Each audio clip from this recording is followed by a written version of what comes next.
नमस्कार। आज हम आपको डायोड एप्लीकेशंस के बारे में बताएंगे। 16 में से 8 मैं पहले एक वीडियो में बता चुका हूँ। ये वीडियो पार्ट 2 है। अब डायोड का एक और एप्लीकेशन है वोल्टेज डबलिंग में।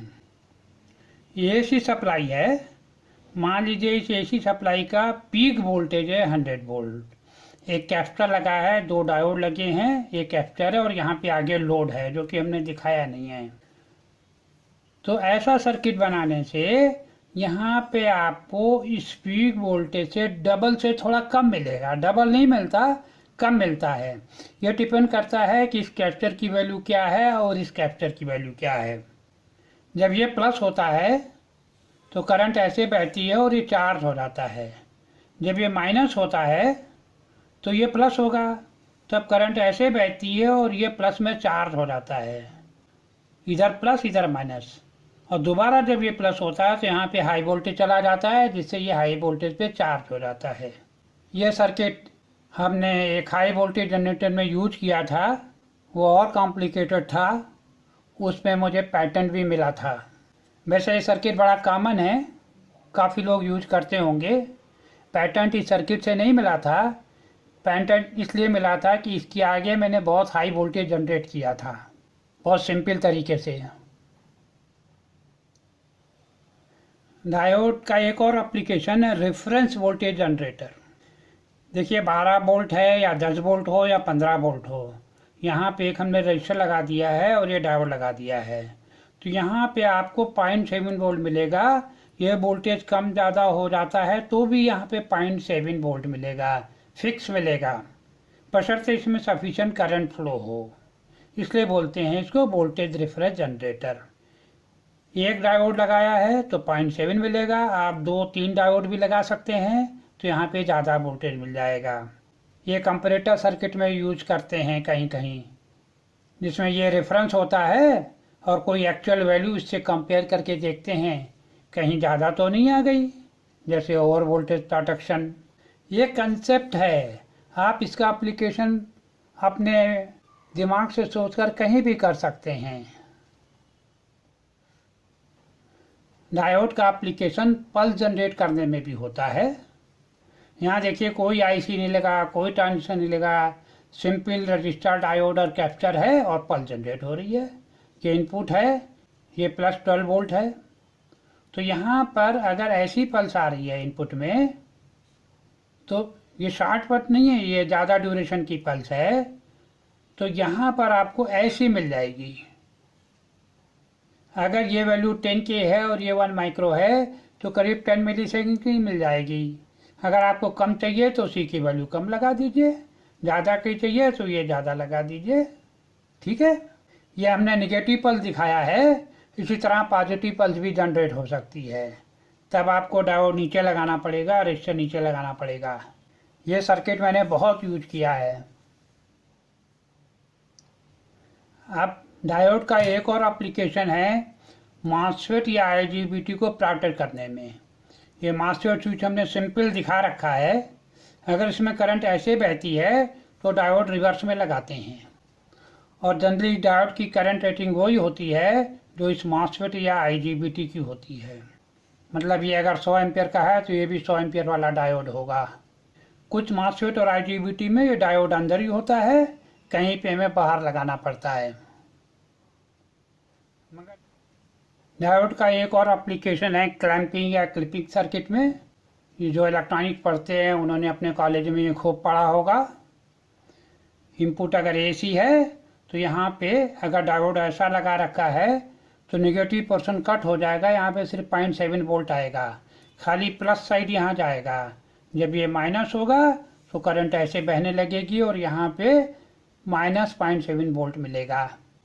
ऐसे सर्किट को एसी को डीसी में बदलने में भी कर सकते हैं, मगर रिपिल बहुत आएगा। अब डायोड का एक और एप्लीकेशन है बैकअप पावर सप्लाई कनेक्ट करने में। मान लीजिए यहाँ पे AC to DC power supply लगी है और डायोड के थ्रू ये लोड में जा रही है। अब अगर एसी चली गई तो यहाँ पे सप्लाई मिलना बंद हो जाएगा। तो क्या करते हैं, एक और बैटरी लगा देते हैं और डायोड लगा के ऐसे कनेक्ट कर देते हैं। तो जब ये एसी चली जाएगी तो इधर से करंट नहीं मिलेगी, इधर से तुरंत करंट मिलने लगेगी।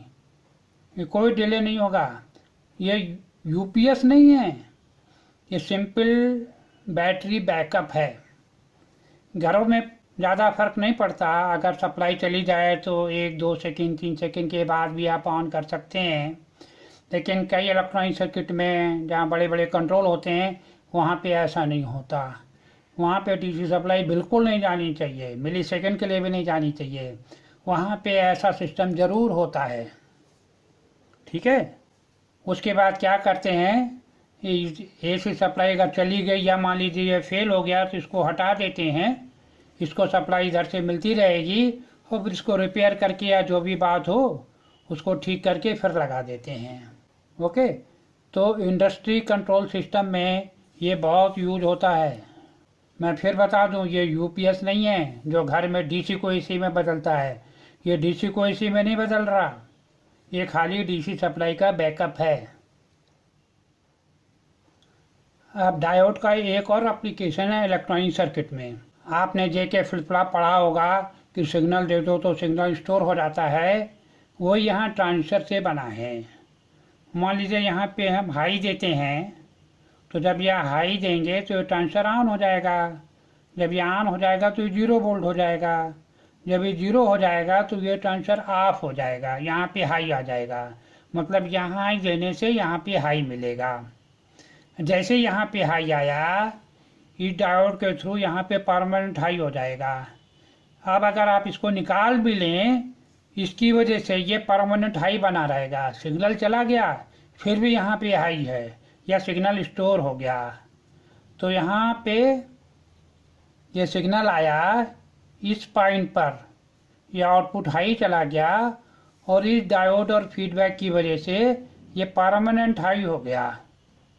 ये सिग्नल जाने के बावजूद भी यहाँ पे आउटपुट आपको हाई मिलेगा, स्टोर हो गया।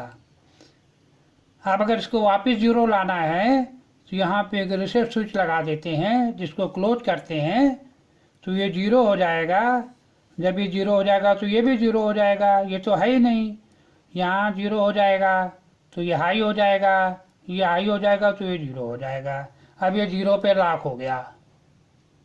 ये ट्रांजिस्टर जो है इन्वर्ट कर देता है, अगर हाई का लो, लो का हाई। ठीक है। 2 लगा दिए तो हाई का हाई मिलेगा, लो का लो मिलेगा। आजकल तो आईसी आ गए हैं, जब आईसी नहीं थे तो इन्हीं 2 ट्रांजिस्टर की मदद से सिग्नल को स्टोर करते थे। अब डायोड का एक और एप्लीकेशन है डीमॉड्यूलेशन में। ये कम्युनिकेशन में यूज होता है, एनालॉग कम्युनिकेशन में। आजकल तो सभी के डिजिटल आ गया है। उसमें कैरियर वेव होती है, ये जो हमने हाई फ्रिक्वेंसी की दिखाई है उसमें एक्चुअल सिग्नल मॉड्यूलेट रहता है। तो इस सिग्नल को इस पूरे सिग्नल से अलग करने के लिए ये सर्किट यूज करते हैं। ये कैपेसिटर इस हाई फ्रिक्वेंसी को बाईपास कर देता है और यहाँ पर हमें ये वाला सिग्नल मिल जाता है। इनपुट ये पूरा है और आउटपुट में सिर्फ ऐसा मिल जाता है। इसको बोलते हैं डीमॉड्यूलेशन। ये रेडियो वगैरह में बहुत पहले यूज होता था, मगर आजकल तो सब जगह डिजिटल आ गया है। अगर आप इस समय ये वीडियो देख रहे हैं, इसका मतलब है आपने पूरा वीडियो देखा। पूरा वीडियो कम लोग देखते हैं, तो मैं आपको बोनस में एक और डायोड का यूज बताता हूँ, 17वां यूज। ये बहुत एक्सक्लूसिव यूज है। बोनस के रूप में आपको ये सर्किट मैं दिखा रहा हूँ। यहाँ पर मैंने एक बड़ा सिंपल सर्किट बनाया है। देखिए इसकी कुछ विशेष खासियत है। इसको बनाने में शुरू मुझे बहुत समय लगा था। यहाँ देखिए, अगर हम यहाँ पे डीसी सप्लाई दे दें तो ये कैपेसिटर और ये कैपेसिटर दोनों चार्ज हो जाएगा। ये ऐसे चार्ज होगा और ये वाला ऐसे चार्ज होगा। ठीक है। हम मान लीजिए सप्लाई हटा देते हैं तो यहाँ पे 2 लोड लगे हैं ना। इस लोड में इस कैपेसिटर से सप्लाई आएगी, ऐसे करंट बहेगी। लेकिन इस लोड में इससे नहीं बहेगी क्योंकि बीच में डायोड लगा है, करंट ऐसे नहीं बह सकती। इसी प्रकार इस रजिस्टर में इससे भी करंट आएगी, इससे भी करंट आएगी। देखिए इससे करंट कैसे बहेगी, ऐसे, ठीक है। और इस कैपेसिटर से करंट कैसे बहेगी, ऐसे, है ना। Circuit complete.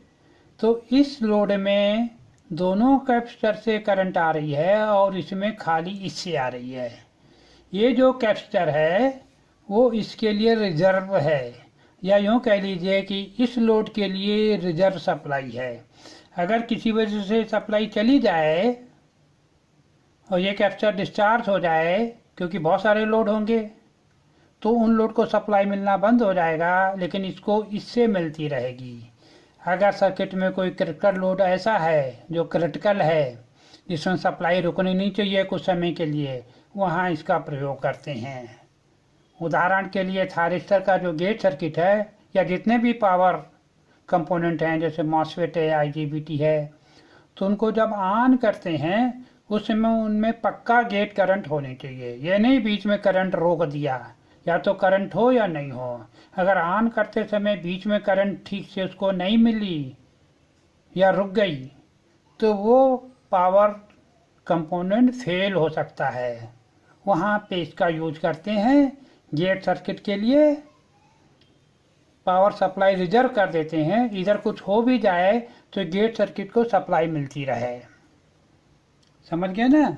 इसका उपयोग और जगह भी कर सकते हैं। अब आज यहीं समाप्त करते हैं। जय हिंद।